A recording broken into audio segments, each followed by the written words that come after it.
Mahkamah Tinggi Kuala Lumpur memberikan kebenaran kepada pembuat jam tangan Switzerland untuk memulakan cabaran undang-undang terhadap serbuan dan rampasan jam tangan tersebut.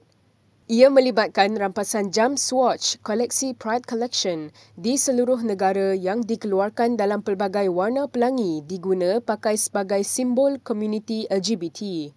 Hakim Amarjit Singh pagi ini membenarkan permohonan kebenaran semakan kehakiman oleh Swatch Group Sendirian Berhad berhubung serbuan dan rampasan KDN antara 13 hingga 15 Mei.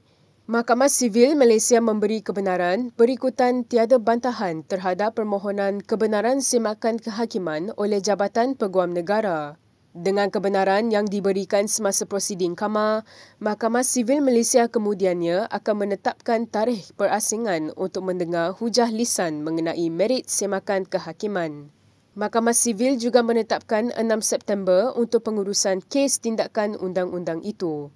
Peguam Kanan Persekutuan Farah Syuhada Ramli hadir bagi 4 responden yang disasarkan oleh tindakan undang-undang berkenaan iaitu Menteri Dalam Negeri, KSU, KDN, Setiausaha Bahagian Penguatkuasaan Kementerian dan Kerajaan Persekutuan.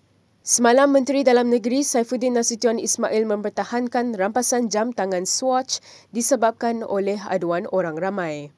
Sebelum ini, Swatch mendakwa rampasan itu tidak sah kerana aksesori berkenaan bukan ditakrifkan bawah Akta Mesin Cetak dan Penerbitan 1984.